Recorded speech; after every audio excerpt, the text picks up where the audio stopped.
O Evangelho de Mateus, capítulo 14. A morte de João Batista. Naquele tempo, Herodes, o governador da Galileia, ouviu falar a respeito de Jesus. Então ele disse aos seus funcionários: Esse homem é João Batista, que foi ressuscitado. Por isso, esse homem tem poder para fazer milagres. Pois Herodes tinha mandado prender João, amarrar as suas mãos e jogá-lo na cadeia. Ele havia feito isso por causa de Herodias, esposa do seu irmão Filipe, pois João Batista tinha dito muitas vezes a Herodes: Pela nossa lei você é proibido de casar com Herodias. Herodes queria matá-lo, mas tinha medo do povo, pois eles achavam que João era profeta. No dia do aniversário de Herodes, a filha de Herodias dançou diante de todos, e ele gostou tanto que prometeu à moça: Juro que darei tudo o que você me pedir.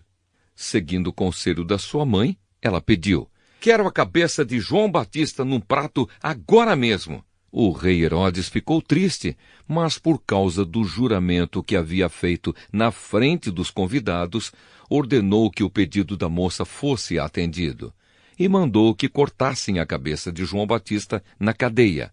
Aí trouxeram a cabeça num prato, entregaram para a moça e ela a levou para sua mãe. Então os discípulos de João vieram, levaram o corpo dele e o sepultaram. Depois foram contar isso a Jesus. Jesus alimenta uma multidão. Ao saber o que havia acontecido, Jesus saiu dali num barco e foi sozinho para um lugar deserto.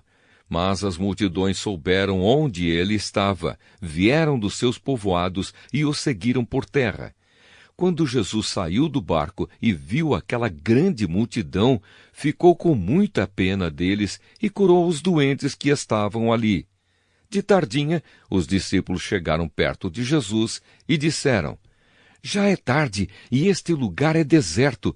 Mande essa gente embora, a fim de que vão aos povoados e comprem alguma coisa para comer. Mas Jesus respondeu: Eles não precisam ir embora. Deem vocês mesmos comida a eles. Eles disseram: Só temos aqui 5 pães e 2 peixes. Pois tragam para mim, disse Jesus. Então mandou o povo sentar-se na grama. Depois pegou os 5 pães e os 2 peixes, olhou para o céu e deu graças a Deus. Partiu os pães, entregou-os aos discípulos e estes distribuíram ao povo. Todos comeram e ficaram satisfeitos, e os discípulos ainda recolheram 12 cestos cheios dos pedaços que sobraram. Os que comeram foram mais ou menos 5.000 homens, sem contar as mulheres e as crianças.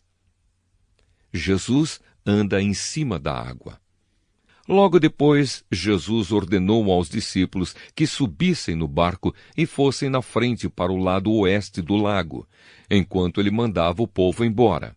Depois de mandar o povo embora, Jesus subiu um monte a fim de orar sozinho. Quando chegou a noite, ele estava ali sozinho. Naquele momento, o barco já estava no meio do lago, e as ondas batiam com força no barco, porque o vento soprava contra ele. Já de madrugada, entre as 3 e as 6 horas, Jesus foi até lá, andando em cima da água.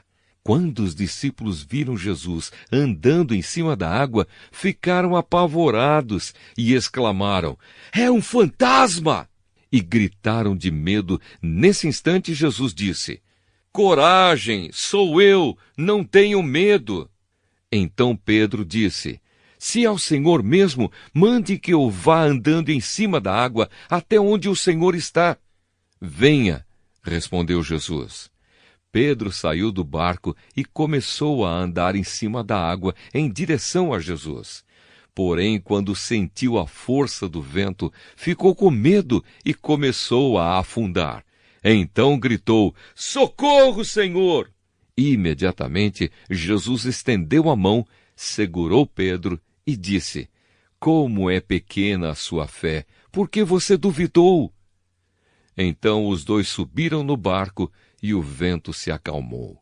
E os discípulos adoraram Jesus, dizendo: de fato, o Senhor é o Filho de Deus. Jesus cura em Genezaré. Jesus e os discípulos atravessaram o lago e chegaram à região de Genezaré. Ali o povo reconheceu Jesus e avisou todos os doentes das regiões vizinhas. Então muitas pessoas levaram doentes a ele, pedindo que deixasse que os doentes pelo menos tocassem na barra da sua roupa. E todos os que tocavam nela ficavam curados.